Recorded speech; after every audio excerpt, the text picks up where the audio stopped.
तो प्यारे बच्चों आगे हम देखेंगे क्वेश्चन नंबर 9 और क्वेश्चन है परवलय y equal to x square एवं y equal to modulus x से घिरे क्षेत्र का क्षेत्रफल ज्ञात कीजिए, है ना। ये NCERT का क्वेश्चन नंबर 9 है और ये बहुत इंपॉर्टेंट क्वेश्चन है बच्चों, क्योंकि इसका जो ग्राफ है वो मॉडुलस x का ग्राफ हमें आना चाहिए, ठीक है। तो सबसे पहला काम क्या होता है, सबसे पहला काम होता है हल करके हम बोलते हैं, क्या बोलते हैं बच्चों, दिया है, क्या दिया है ना बच्चों, जो भी हमें कर्व दिए गए हैं। पहला कर्व दिया हुआ है y is equal to x square, या फिर हम इसे बोल सकते हैं बच्चों x square is equal to y, है ना, क्योंकि हमें पता है ये किस टाइप का पैराबोला है। सबसे पहले तो ये समीकरण किस टाइप के, है ना, किस टाइप का है, किस चीज़ का है, किस संरचना का है, वो हमको पता होना चाहिए। तो एकदम से स्पष्ट समझ में आ रहा है कि ये समीकरण y is equal to x square जो है एक परवलय का समीकरण है और ये अपवर्ड पैराबोला है ना बच्चों। अगर आप ध्यान से देखो आपके पास परवलय के 4 समीकरण हैं, है ना। एक होता है y square is equal to 4ax, एक होता है बच्चों y square is equal to minus 4ax, ये बच्चों राइट हैंडेड पैराबोला है, ये लेफ्ट हैंडेड पैराबोला है। एक है बच्चे लोग x square is equal to 4ay और एक है प्यारे बच्चों एक्स स्क्वायर बराबर माइनस का 4ay। ये अपवर्ड पैराबोला है और ये डाउनवर्ड पैराबोला है। तो मैं बार बार सारे के सारे डायग्राम नहीं बनवाना चाहता, है ना। आप सबको पता है कि हमारा जो पैराबोला है ये एक्स स्क्वायर है, इसमें यहाँ एक्स स्क्वायर है, मतलब ये नंबर 3 मतलब अपवर्ड पैराबोला बनेगा, ठीक है बच्चों। इतना बहुत है इसके लिए, तो हम इसके हिसाब से रख लें अपने को। तो x square is equal to क्या मिल जाएगा बच्चों, वाई मिल जाएगा। लाइट जो है बच्चों बार बार आ जा रही है, तो बीच में अगर प्रकाश कम होता है तो आप थोड़ा मैनेज कर लेना, ठीक है। X square is equal to क्या हो गया बच्चों लोग, वाई हो गया। अब हम क्या करेंगे, अब हम यहाँ पे लगे हाथ x की वैल्यू निकाल देंगे, जो हो जाएगा x is equal to root y. ये हमारा इक्वेशन नंबर फर्स्ट हो सकता है, ठीक है। अब उसके बाद अगला दिया है एवं y is equal to mod of x, y is equal to mod of x क्या है बच्चों, अगला समीकरण दिया है y is equal to modulus x। अब प्यारे बच्चों आप सब मुझे ये बताओ, अगर ये हमारा इक्वेशन नंबर फर्स्ट था और अगर ये हमारा इक्वेशन नंबर सेकंड था, तो 2 दिए गए इक्वेशन है। तो अब आप मुझे ये बताइए कि यहाँ पे 2 इक्वेशन है कि 3 इक्वेशन है ना। नज़र तो 2 आ रहा है लेकिन 3 इक्वेशन क्यों है बच्चों, जो समझ रहे हैं उनको पता लग गया। y is equal to mod of x जो है, तो एक बार क्या होगा y is equal to plus का x होगा और एक बार प्यारे बच्चों क्या होगा y इज इक्वल टू हो जाएगा माइनस का x। मतलब यहाँ पे 3 समीकरण हैं। एक समीकरण है बच्चों परवलय का और 2 समीकरण है बच्चों सरल रेखाओं के। तो यहाँ पे सबसे इंपॉर्टेंट है, क्योंकि अभी तक के सारे क्वेश्चंस में modulus x y is equal to mod of x का हमने ग्राफ नहीं खींचा बच्चों, है ना। ये तो परवलय है, बिल्कुल समझ में आ रहा है। ये y is equal to mod of x थोड़ा सा कम समझ में आ रहा है, ठीक है। तो अपन क्या करेंगे, अभी अपन y is equal to mod of x का ग्राफ खींचना सीखेंगे। आप सबको पता है कि ये हो गया हमारा इक्वेशन निर्देशांक। यहाँ पे क्या हुआ, यहाँ पे ये हो गया। अब आपको पता है y is equal to x, y is equal to x का मतलब क्या होता है, y is equal to x एक क्या है, एक अचर रेखा होती है ना। यहाँ पे हम क्या बोलेंगे, एक ऐसी रेखा होगी जहाँ पे x और y की वैल्यू बराबर हो। अगर मान लो यहाँ पे 1 है, यहाँ पे 2 है और यहाँ पे 3 है और यहाँ पे 4 है। ऐसे बच्चों यहाँ पे 1 है, यहाँ पे 2 है, यहाँ पे 3 है और यहाँ पे 4 है, ठीक है बच्चे लोग। तो अभी अगर y is equal to x है, तो अगर हम x इज इक्वल टू 1 लेंगे बच्चों, तो y इज इक्वल टू क्या मिल जाएगा, 1 मिल जाएगा। तो एक पॉइंट मिला x इक्वल टू 1, तो y इज इक्वल टू 1। तो ये पॉइंट क्या मिल गया बच्चे लोग, ये पॉइंट मिल गया हमको 1,1। अगर हम यहाँ पे x इक्वल टू 2 पुट करेंगे बच्चों, तो y इज इक्वल टू क्या मिलेगा, y इज इक्वल टू भी 2 मिलेगा, क्योंकि x इक्वल टू y है। तो यहाँ से यहाँ पे x इक्वल टू 2 बच्चे लोग हो गया और यहाँ पे y इज इक्वल टू 2 हो गया। तो ये पॉइंट हुआ हमारा 2,2। ऐसे ही x इक्वल टू अगर हम 3 पुट करेंगे बच्चों, तो y इज इक्वल टू क्या हो जाएगा, 3 हो जाएगा। तो यहाँ से x इज इक्वल टू 3 है ये, और ये y इज इक्वल टू 3 है। तो ये पॉइंट मिलेगा प्यारे बच्चों 3,3। तो अगर हम यहाँ से एक सरल रेखा की बात करें, तो यह एक सरल रेखा बन जाएगी और ये सरल रेखा कहलाएगी बच्चों y is equal to x. क्या होगा बच्चों, y is equal to x. अब चूंकि आपको पता है कि आप तो y is equal to mod of x की बात कर रहे हो और आप सबको पता है कि x is equal to mod of x बराबर मॉड ऑफ x की दो वैल्यू होंगी। एक होगा बच्चों प्लस का x जब x is greater than or equal to 0, और एक होगा माइनस का x जब x इज क्या होगा, लेस देन 0 होगा बच्चे लोग, ठीक है ना। तो मतलब कहने का कि अगर हम सिंपल भाषा में बोलें तो अगर हम y is equal to mod of x को डिफाइन करें तो एक बार हो जाएगा y is equal to plus का x, एक बार हो जाएगा बच्चों y is equal to minus का x। तो y is equal to plus का x आपने खींच दिया, अब आपको y is equal to minus का x खींचना है। तो बच्चे लोग y is equal to minus का x हम कैसे खींचेंगे, तो हम यहाँ बोलेंगे कि अगर x इक्वल टू 1 पुट किया बच्चे तो y इज इक्वल टू क्या आ जाएगा, -1 आ जाएगा। अगर हमने x इक्वल टू 1 पुट किया तो y इज इक्वल टू क्या आ जाएगा बच्चों, -1 आ जाएगा, है ना। तो एक चीज़ और है कि हम ये भी बोल सकते हैं कि x और y इक्वल हैं। x और y क्या है बच्चों, इक्वल हैं, लेकिन दोनों के चिन्ह अलग अलग हैं। तो अगर हम बात करें कि अगर हम x को -1 लेंगे बच्चों, x को -1 लेंगे तो y हमको +1 मिलेगा। अगर हम x को -2 लेंगे तो y हमको +2 मिलेगा। अगर हम x को -3 लेंगे तो y हमें +3 मिलेगा। हम इसको ऐसे ही बोल सकते हैं, ठीक है। तो अगर आप ध्यान से देखो तो बच्चों ये है x का -1 और ये है x का -2 और ये है x का -3 और ये है x का -4। तो बच्चों जब x -1 है तो y क्या है, +1 है। x -1 है तो y क्या है बच्चों, +1 है। जब x -2 है तो y क्या है प्यारे बच्चों, y क्या है हमारा, +2 है। और जब x -3 है तो y क्या है बच्चों हमारा, +3 है। तो ये -3 कॉमा क्या हो गया बच्चों, 3 हो गया। तो इसे हमने यहाँ से ड्रॉ कर दिया, ये बन गया।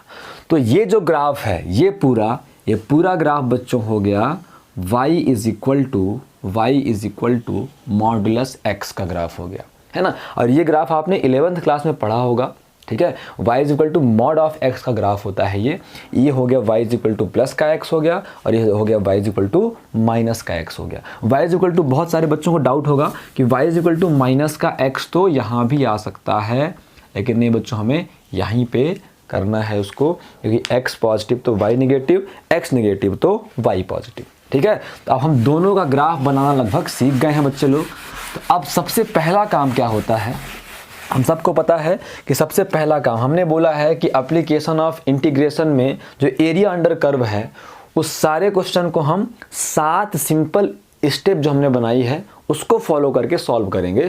तो सबसे पहली स्टेप होती है ड्रा आ रफ स्केच, मतलब हमें एक रफ डायग्राम बनाना होता है। तो बच्चों हमारा डायग्राम बनाना है, सबसे पहले हम डायग्राम बनाने के लिए निर्देशाक्ष लेते हैं बच्चों। ये हमारा x अक्ष हो गया और ये हमारा x डैश हो गया, ये हमारा y अक्ष हो गया और ये हमारा y डैश हो गया। ये हमारा मूल बिंदु O0,0 हुआ बच्चों। तो अब हमें क्या करना है, पहले बनाना है y² is equal to x² is equal to y, ये ग्राफ बनाना है परवलय का। तो ये हमने ग्राफ बनाई, अपवर्ड पैराबोला बनेगा बच्चों, ये अपवर्ड पैराबोला बनेगा। तो ये है प्यारे बच्चों x² is equal to y, x² is equal to y। अब उसके बाद y is equal to mod of x कैसे बनेगा बच्चे लोग, y is equal to mod of x। एक बात आप और समझ लो कि y is equal to x का मतलब ये होता है कि x और y इक्वल हैं। इसका मतलब एक ऐसी रेखा जो x अक्ष से 45 डिग्री का कोण बनाए, ठीक है बच्चों, एकदम इक्वल रहेगी। ये पूरा 90 है, एकदम इक्वल जाएगी, मतलब 20 से जाएगी। तो ये एंगल कितना बनेगा बच्चों, 45 डिग्री बनेगा। अगर आपको इसको बनाने का एक और तरीका चाहिए हो तो आप क्या करोगे, ये y इज इक्वल टू आप mx से तुलना करोगे तो y is equal to x को मैं 1 इंटू x कर सकता हूँ। तो m बराबर क्या मिल गया बच्चों, हमको 1 मिल गया। और m होता है प्यारे बच्चों tan थीटा बराबर 1 मिल गया।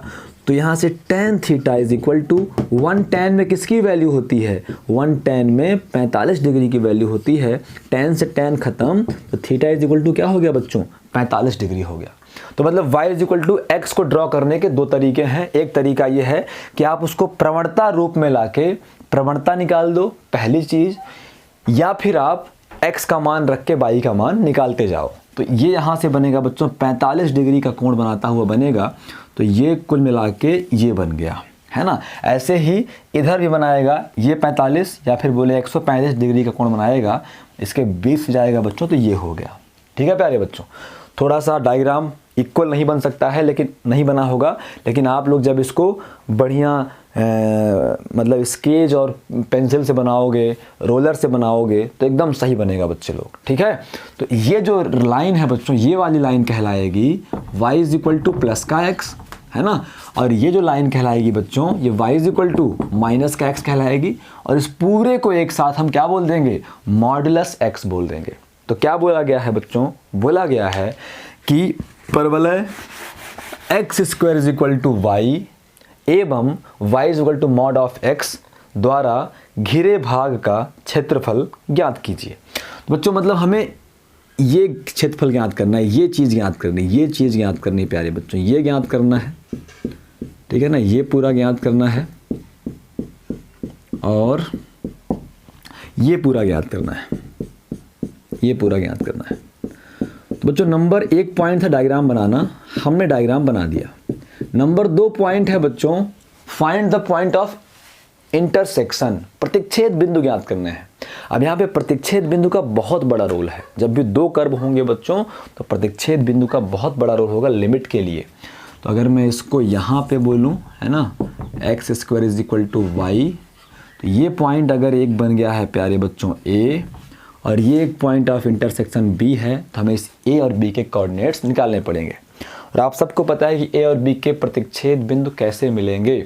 हम जिन 2 कर्वों का या फिर जिन 2 डायग्राम्स का, जिन 2 वक्रों का प्रतिच्छेद बिंदु ज्ञात करना चाहते हैं, उन दोनों वक्रों को हल करेंगे और उनके x और y के मान निकालेंगे। वही x और y के मान प्रतिच्छेद बिंदु कहलाएंगे। ठीक है, तो पहला काम क्या हो बच्चों, डायग्राम हमारा बन गया। अब दूसरा काम होता है प्रतिच्छेद बिंदु ज्ञात करना। ठीक है बच्चों, तो ये वाला प्रतिच्छेद बिंदु कहाँ से मिलेगा, ये वाला प्रतिच्छेद बिंदु मिलेगा y is equal to X और X square is equal to Y को सॉल्व करने पर। हम बोलेंगे बच्चों सिंस अपने पास क्या है, x square is equal to है वाई।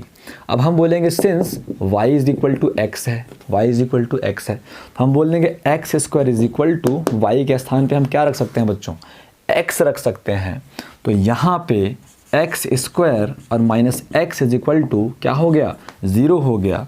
अगर x हम कॉमन निकालें बच्चों, तो x minus 1 is equal to 0, तो या तो x 0 मिलेगा और या तो x 1 मिलेगा। ठीक है बच्चों, तो यहाँ पे ध्यान दो आप, यहाँ पे ध्यान दो आप कि x इक्वल टू 0 मिल गया और 1 मिल गया। अब x के मान पे y का मान भी मिलेगा, तो अब x और y इक्वल है चूँकि, तो जब x इक्वल टू 0 है, हम बोलेंगे जब x बराबर 0, तो since y is equal to x है, तो y भी क्या हो जाएगा, 0 हो जाएगा। और हम बोलेंगे जब x इज इक्वल टू 1, तो बोलेंगे since y is equal to x है, तो y इज इक्वल टू भी क्या हो जाएगा, 1 हो जाएगा। तो ये पहला पॉइंट मिला बच्चों, x 0 तो y 0, और ये दूसरा पॉइंट मिल गया बच्चों, x 1 है तो y 1 है। तो हमें इस पॉइंट के प्रतिच्छेद बिंदु मिल गए। अब हमें इस पॉइंट के प्रतिच्छेद बिंदु याद करने हैं। अगर कॉमन सेंस काम कर रहा है तो आप सबको पता है कि y तो यहाँ पे 1 ही होगा, x नेगेटिव होगा तो x हो जाएगा -1। फिर भी हम देख लेते हैं प्यारे बच्चों। तो हम ये प्रतिच्छेद बिंदु मिला, इसको आप नोट करते चलना। अब मिटा रहा हूँ क्योंकि मेरे पास जगह कम है, इसलिए बार बार मिटाना पड़ रहा है। अब ये प्रतिच्छेद बिंदु मिलेगा प्यारे बच्चों वक्र को, है ना, वक्र को और इसको सॉल्व करने पर। तो हम बोलेंगे since x square is equal to y है, हम बोलेंगे since y is equal to minus x है, तो बच्चों एक्स स्क्वायर बराबर, अगर y is equal to minus x है तो x इज इक्वल टू हम माइनस वाई भी तो बोल सकते हैं, तो माइनस का y हो गया। तो बच्चों y is equal to minus का x ही रख देते हैं, y is equal to minus का x हो गया। तो x square minus x, x square minus x is equal to 0, minus था तो प्लस हो गया। बच्चों x कॉमन निकालेंगे तो x प्लस 1 होगा इज इक्वल टू 0, तो हम बोलेंगे x या तो 0 मिलेगा या तो -1 मिलेगा। तो ऐसे ही y या तो 0 मिलेगा या तो +1 मिलेगा। कैसे, हम बोलेंगे कि जब x इज इक्वल टू 0, तो बोलेंगे since y is equal to क्या है, -x है, तो y इज इक्वल टू क्या होगा, -0 होगा, मतलब y क्या हो जाएगा, 0 हो जाएगा। अब हम बोलेंगे जब x इज इक्वल टू -1, तो बोलेंगे since y is equal to -x है तो y है माइनस ऑफ -1, तो y क्या हो गया बच्चों, प्लस का 1 हो गया। तो मतलब जब x 0 तो y 0, मतलब एक पॉइंट ये मिल गया, और जब x -1 तो y +1, मतलब ये पॉइंट मिल गया x -1 और y +1, x -1 बच्चों और y +1। तो दो काम हो गए, हमने डायग्राम बना लिया और पॉइंट ऑफ इंटरसेक्शन मतलब प्रतिच्छेद बिंदु भी ज्ञात कर लिए। अब प्रकाश बार बार ज़्यादा कम हो रहा है बच्चों, लोग परेशान मत होना, है ना। तो अब हम क्या करेंगे, अब नंबर 3 काम क्या होता है बच्चों, नंबर 3 काम होता है कि हम सममित चेक करते हैं, चेक फॉर सिमेट्री, है ना बच्चों। सममित चेक करते हैं, सममित एकदम एग्जैक्ट समझ में आ जाएगा कि बिल्कुल सममित है, मतलब जितना ये पोर्शन है बच्चों उतना ही ये पोर्शन है। मतलब इसका और दोनों का, इसका और इसका अलग अलग क्षेत्रफल निकालने की बजाय हम बोल देंगे कि चूंकि दिया गया चाहा गया क्षेत्र अक्षों के परितः क्या है बच्चों, सममित है, अक्षों के परितः सममित है, इसलिए इसका क्षेत्रफल और इसका क्षेत्रफल अलग अलग ना निकालने की बजाय हम इसका क्षेत्रफल निकाल के डबल कर दें तो पूरे का क्षेत्रफल हमको मिल जाएगा। ठीक है बच्चों, तो अब सममित लिखने की आवश्यकता है, हम बोलेंगे सिंस जो अभीष्ट भाग है अक्षों के परितः, है ना, अक्षों के परितः required region is symmetrical about axis, दिया गया भाग अक्षों के परितः सममित है। क्या है बच्चों, सममित है, अक्षों के परितः सममित है। अतः अभीष्ट भाग का क्षेत्रफल, इंग्लिश मीडियम वाले बच्चे लिखेंगे एरिया ऑफ रिक्वायर्ड रीजन। अभीष्ट भाग का क्षेत्रफल होगा बच्चों 2 इंटू है ना, 2 इंटू वक्र ओ। इससे अच्छा ये है कि अपन क्या करें, कहीं पे एक पॉइंट ले लें बच्चों P, एक पॉइंट हम यहाँ पे कर लेते हैं क्या, एक पॉइंट हम यहाँ पे कर लेते हैं P, और एक पॉइंट हम कर लेते हैं P, और एक पॉइंट यहाँ पे कर लेते हैं, एक रेक्टेंगुलर स्ट्रिप हमको लगानी ही पड़ेगी, तो एक पॉइंट हम यहाँ पे कर लेते हैं Q। ठीक है, तो OQAPO का क्षेत्रफल, तो OQAPO का क्षेत्रफल। दो इक्वेशन हो गई थी बच्चों, इक्वेशन नंबर 3 हो जाएगी। अब हम वक्र OQAPO मतलब इसका क्षेत्रफल निकाल लेंगे और इसको डबल कर लेंगे तो हमें अभीष्ट भाग का क्षेत्रफल मिल जाएगा प्यारे प्यारे बच्चों। तो अब वही शुरू करते हैं। अब देखो, अब इसको मैं रफ कर रहा हूँ, आप लोग लिख लेना, वीडियो को रोक के आप लोग लिख लिया करो। बच्चों एक बात बताओ कि अब इसका क्षेत्रफल कैसे ज्ञात करेंगे। आप सबको पता है क्षेत्रफल ज्ञात करने के लिए एक आयताकार पट्टी लेते हैं और फिर उस आयताकार पट्टी का क्षेत्रफल ज्ञात करते हैं, और फिर उस आयताकार पट्टी को हम क्या करते हैं बच्चों, इस दिए गए भाग के बीच में मूव करा देते हैं। क्या करते हैं बच्चों, मूव करा देते हैं, तो हमें रिक्वायर्ड एरिया का क्षेत्रफल मिल जाता है। तो आपके पास अब दो तरीके हैं। देखो आप कैसे करोगे, आपको क्षेत्रफल कैसे मिलेगा, ये जो पूरा क्षेत्रफल है ये चाहिए आपको, इतना और इतना क्षेत्रफल आपको चाहिए, इतना क्षेत्रफल आपको चाहिए। ठीक है बच्चों, और आप सबको पता है कि जो आप रेक्टेंगुलर स्ट्रिप लगाते हो वो यहाँ से अक्ष में लगाते हो, है ना बच्चों, यहाँ से अक्ष में लगाते हो। तो यहाँ से अक्ष में रेक्टेंगुलर स्ट्रिप लगाओगे तो आपकी रेक्टेंगुलर स्ट्रिप कुछ यूँ लगेगी, और जब इस रेक्टेंगुलर स्ट्रिप को आप 0 से लेकर कहाँ तक, 1 तक घुमाओगे, 0 से लेकर 1 तक घुमाओगे, यहाँ x इक्वल टू क्या है बच्चों, यहाँ पे x इक्वल टू है 1, 0 से लेकर 1 तक घुमाओगे तो आपको ये पूरे त्रिभुज का क्षेत्रफल मिल जाएगा, ये पूरे त्रिभुज का क्षेत्रफल मिल जाएगा। लेकिन आपको ये पूरा क्षेत्रफल नहीं चाहिए, है ना बच्चों। आप सबको पता है कि आप जिस वक्र के समीकरण का समाकलन करते हैं दी गई लिमिट में, ध्यान से समझिएगा कि आप जिस भी वक्र के समीकरण का समाकलन करते हैं, मतलब जिस भी कर्व के इक्वेशन को इंटीग्रेट करते हैं, उस कर्व और अक्ष के बीच का क्षेत्रफल हमको मिल जाता है। ठीक है बच्चों, तो जब मैं सरल रेखा इसका समाकलन करूंगा तो मुझे ये पूरा मिल जाएगा। ध्यान से देखना, जब मैं सरल रेखा मतलब इसका समाकलन करूँगा तो मुझे ये पूरा मिल जाएगा, ट्रायंगल मिल जाएगा। और जब मैं इस परवलय का समाकलन कर दूंगा तो मुझे इस परवलय से नीचे वाला ये ट्रायंगल मिल जाएगा, मतलब ये मिल जाएगा, ये मिल जाएगा। तो अब समझो आप, मेरे पास इतना पूरा है, मेरे पास इतना पूरा है ना, और इतना अलग से है। तो मैं अगर इस पूरे में से इतना माइनस कर दूं, इतना माइनस कर दूं तो मुझे ये मिल जाएगा बच्चे लोग। तो हम क्या बोलेंगे, हम बोलेंगे वक्र O Q A P O का क्षेत्रफल बराबर है ना वक्र ओ यहाँ पे मैं कर देता हूँ बच्चों m कर देता हूँ, वक्र O M A P O का क्षेत्रफल और माइनस वक्र ओ एम ए ओ का क्षेत्रफल। आ गई बात समझ में।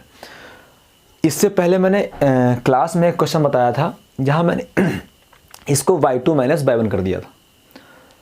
तो आप थोड़ा समझिएगा मैं क्या कहना चाहता हूँ। दो तरीके यहाँ से हैं। हम क्या बोलेंगे, हम बोलेंगे अतः वक्र O Q A P O का क्षेत्रफल इज इक्वल टू वक्र O M A P O का क्षेत्रफल माइनस वक्र O M A Q O का क्षेत्रफल। आई बात समझ में, ठीक है। तो अब देखो, अब ये जो वक्र है O M A P O ये मिलेगा इसका समाकलन करने से। तो इसको हम बोल सकते हैं इंटीग्रेशन, लिमिट क्या है 0 to 1 है। यहाँ पे x इक्वल टू क्या है बच्चों 1 है, 1,0 है, लिमिट है 0 to 1। जो पहला वक्र होता है उसको हम y1 कहते हैं और माइनस y1 हो गया और क्या बोलेंगे dx बोलेंगे, ठीक है ना। अब जो दूसरा वक्र होता है उसको हम y2 कहते हैं। तो हम क्या करेंगे बच्चों, हम यहाँ पे बोलेंगे 0 to 1, यहाँ बोल देंगे हम y2 और dx बोल देंगे। क्या बोलेंगे बच्चों, y2 और dx बोल देंगे। अब एक महत्वपूर्ण बात ये है, ठीक है, महत्वपूर्ण बात ये है प्यारे बच्चों कि जैसा मैंने क्लास में करवाया था तो मैंने करवा दिया था y1 माइनस y2, मैंने सीधे करवा दिया था मैंने integration 0 to 1 y1 minus y2 और मैंने होल dx करवा दिया था। तो अब अगर आप ध्यान से देखो, इसका अलग समाकलन किया तो ये आ जाएगा, इसका अलग समाकलन किया तो ये आ जाएगा। जो लोग क्लास का वो क्वेश्चन ध्यान कर पा रहे हैं उनको समझ में आ रहा हो कि मैंने क्या बताया था। अब पहली चीज़ मैं बता दूं कि अपन ने dx क्यों लिया। dx इसलिए लिया बच्चों कि मैं यहाँ से इस वक्र से, सरल रेखा से x अक्ष पर क्या करता, x अक्ष पे मैं एक dx चौड़ाई की आयताकार पट्टी खींचता, फिर आयताकार पट्टी का क्षेत्रफल निकालता तो क्या आता, लंबाई गुणे चौड़ाई मतलब y dx। और फिर मैं यहाँ से इस कर्व से, परवलय से भी dx चौड़ाई की ही एक आयताकार पट्टी खींचता, है ना। तो ये क्या होता, इसका क्षेत्रफल लंबाई गुणे चौड़ाई तो y dx इसका भी होता। इसलिए इसको मैंने पहले वाले को y1 dx कर दिया, दूसरे वाले को y2 dx कर दिया। आ गई बात समझ में बच्चों। अगर समझ में ना आई हो तो पहले आप इस तरीके से कर लो और फिर जैसा मैंने क्लास में कराया था मैं उस तरीके से भी करा दूंगा, ठीक है बच्चों। तो y1 मतलब पहला वक्र, तो यहाँ पे अपन बोलेंगे कि सिंस वी नो दैट, पहला समीकरण क्या है, y इज इक्वल टू है मॉड ऑफ x, है ना बच्चों, y इज इक्वल टू है मॉड ऑफ x। लेकिन हमने इधर का केवल लिया हुआ है, इधर का तो मैंने लिया नहीं, हमने केवल इधर का लिया है। तो हम क्या बोलेंगे, y is equal to x है पहला समीकरण, y is equal to x है पहला समीकरण, ठीक है बच्चों।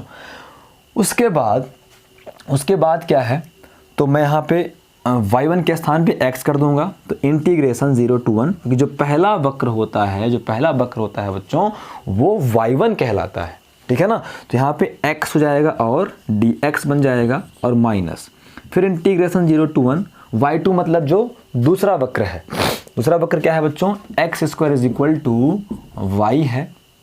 तो यहाँ से मुझे y इज इक्वल टू क्या मिल जाएगा, x स्क्वायर मिल जाएगा, सेम है ना, x square is equal to y है तो y is equal to x square मिल जाएगा। तो बच्चों ये बन गया x स्क्वायर और dx, ठीक है बच्चों। इसको अभी अपन रफ कर दें तो इज इक्वल टू क्या हो जाएगा, यहाँ बन जाएगा एक्स स्क्वायर अपॉन 2 0 to 1 और minus x cube upon 3 0 to 1 x cube upon 3 0 to 1 है ना बच्चे लोग। एक्स का समाकलन x square upon 2, x square का समाकलन एक्स क्यूब अपॉन 3 हो जाएगा। उसके बाद क्या करेंगे हम, उसके बाद हम करेंगे बच्चे लोग, बार बार इतने फ़ोन आते हैं यार, मैं आधा टाइम तो मैं फ़ोन में ही कंफ्यूज जाता हूँ, क्वेश्चन ही भूल जाता है कि क्या पढ़ा रहा हूँ, क्या सॉल्व करा रहा हूँ। ठीक है, तो अब करेंगे अपन upper limit minus lower limit. तो अपर लिमिट मतलब बच्चों क्या हो जाएगा x के स्थान पे 1 रखना, तो 1/2 माइनस लोअर लिमिट 0/2 और फिर माइनस है, अपर लिमिट मतलब 1/3 और माइनस लोअर लिमिट मतलब 0/3 हो जाएगा। ठीक है बच्चे लोग, ये हो गया। तो इज इक्वल टू यहाँ पे आ जाएगा हमारा 1/2 माइनस, तो माइनस यहाँ पे आ जाएगा 1/3। तो प्यारे बच्चों एलसीएम आ गया 6, 2 तिहाई 6 और 3 दूनी 6, तो बराबर आ गया 1/6। ठीक है, अभी आंसर अपन चेक कर लें, उसके बाद आगे बढ़ें, है ना। पता लगा इसका डबल आंसर आना चाहिए, 1/6 है ना, तो 1/6 है बच्चे लोग, तो 2/6 वर्ग का ही आना चाहिए। तो क्वेश्चन नंबर कौन सा था ये, क्वेश्चन नंबर है इसका 9वां नंबर है। वेरी गुड, 1/3 आ रहा है। ठीक है, तो अभी देखो, अब ये कितने का क्षेत्रफल मिला हमको। अभी लेफ्ट हैंड साइड में क्या था, हम यहाँ पे लिखेंगे कि इधर साइड क्या है, इधर साइड है वक्र ओ, है ना, वक्र O Q A P O का क्षेत्रफल, पी ओ का क्षेत्रफल इज इक्वल टू कितना आ गया बच्चों, 1/6 वर्ग इकाई, 1/6 वर्ग इकाई, 1/6 वर्ग इकाई।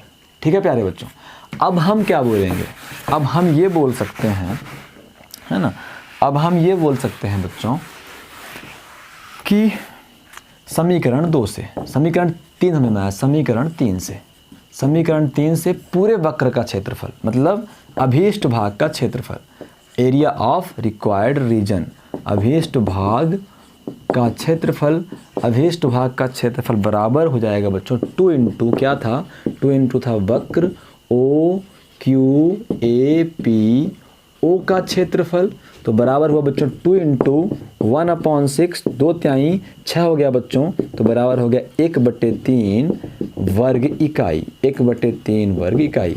ये हमारा आंसर है। ठीक है बच्चों, ये आंसर तब है जब अलग अलग किया हमने, मतलब इसको इसका समाकलन कर दिया। आप इतना बस ध्यान रखो कि जिस वक्र का समाकलन करोगे, जिस कर्व का समाकलन करोगे, उस दी गई लिमिट में, दी गई लिमिट किसकी, x की है ना, x की लिमिट है, तो उस कर्व के और उस अक्ष के बीच का क्षेत्रफल मिल जाएगा।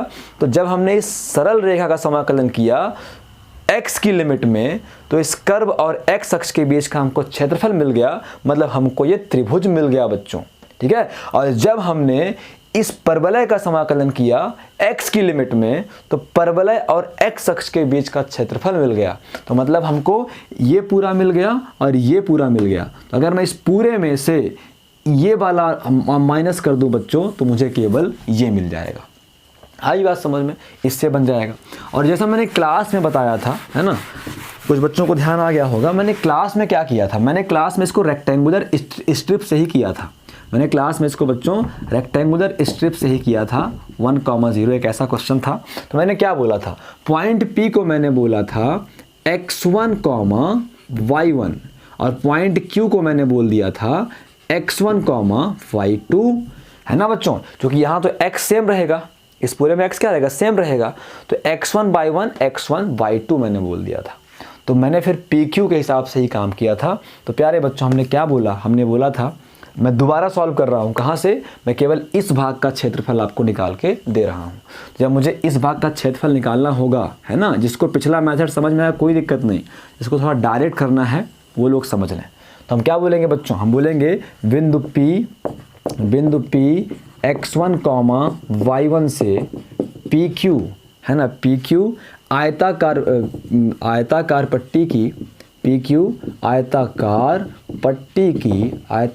पट्टी की रचना की जिसकी चौड़ाई क्या है बच्चों, इसकी चौड़ाई dx है। अतः आयताकार पट्टी का क्षेत्रफल इज इक्वल टू लंबाई गुना चौड़ाई।